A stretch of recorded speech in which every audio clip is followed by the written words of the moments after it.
Did you know 80% of minority entrepreneurs' businesses fail within the first 18 months, often due to systemic barriers like lack of access to funding, limited mentorship opportunities, and structural inequalities?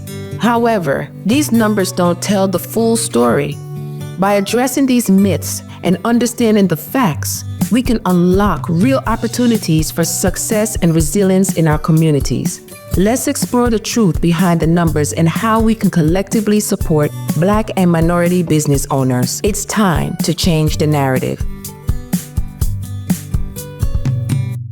What inspired you to start your business, and what challenges have you faced along the way? It wasn't actually a plan of mine to start a business. I had skin issues where I was seeing a dermatologist.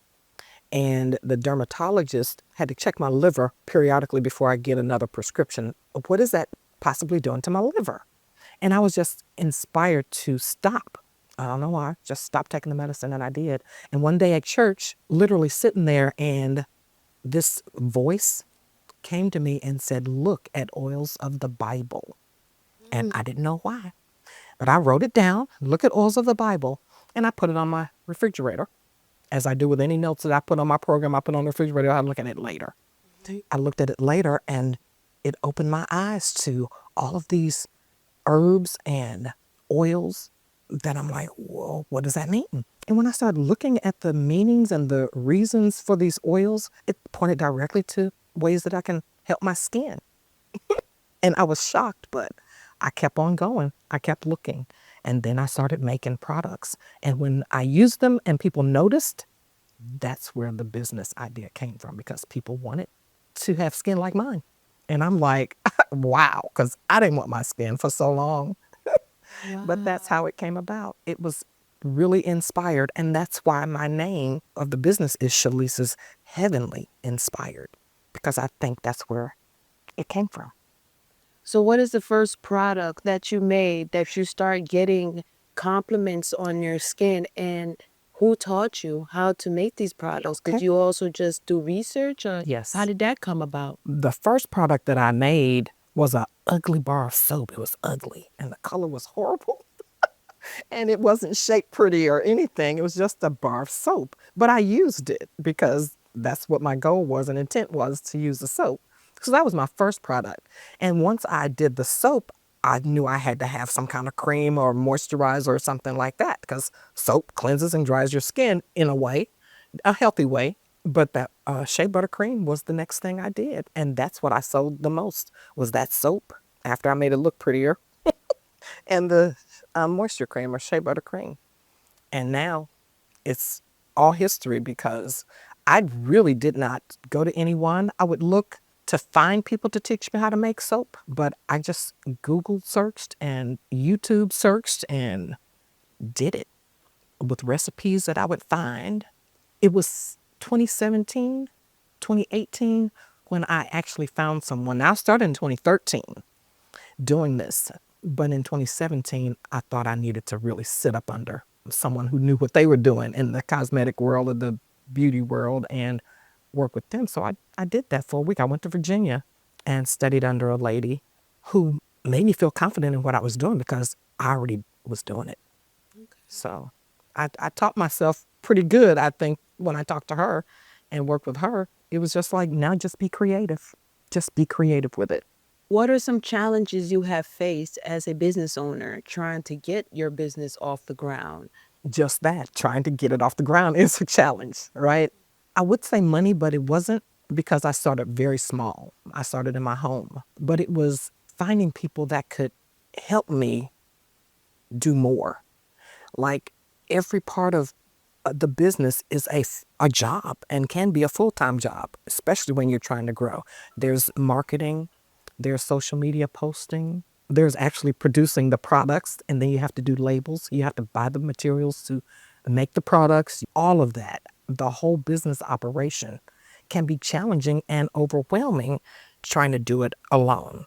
So that would be my biggest challenge, is trying to work by myself and do all the things that's required of a business.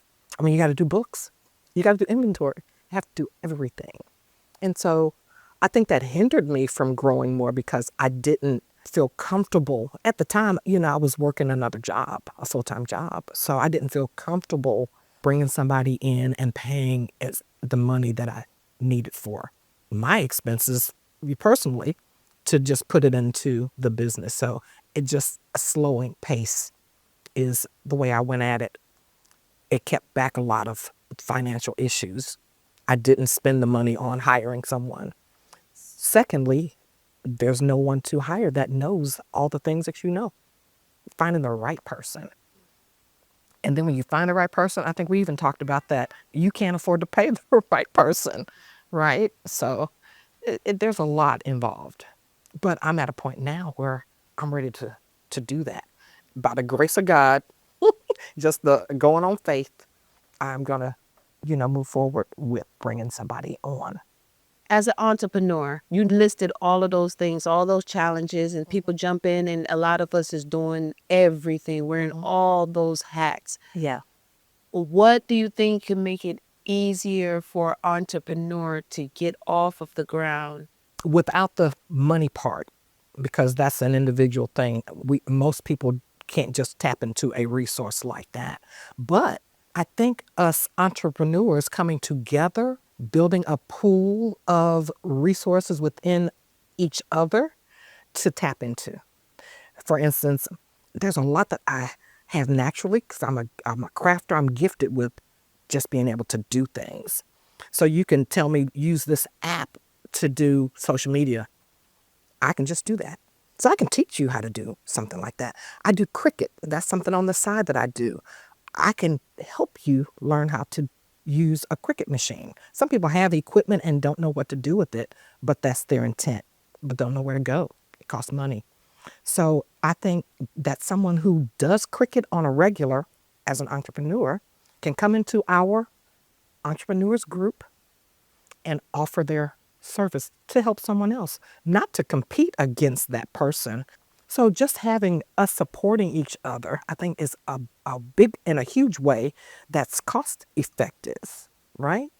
So that's what I'm trying to do as far as helping other entrepreneurs in the community. So I started the Entrepreneurs Chat so we can talk about things and work together to figure out ways to support each other. In addition to the entrepreneur chat, you're also sharing your space to where other businesses can have a home. So that was based on my experience of going out and doing markets. Prior to me having this storefront, I worked out of my home and people would come into my home to buy things. So since I've gotten this store, I thought, how good would that be to offer just some shelf space? I mean, people don't have to have a lot of product to sell, but just to have a place to set it up so people can walk in a door and see it. Because there's a lot of creative people in Athens. There are so many good talents. There's not just artists, not just people who do tumblers, but just things. There's somebody who makes oyster shells, wreaths. People buy things all year long. If you have art, you can put it on the wall.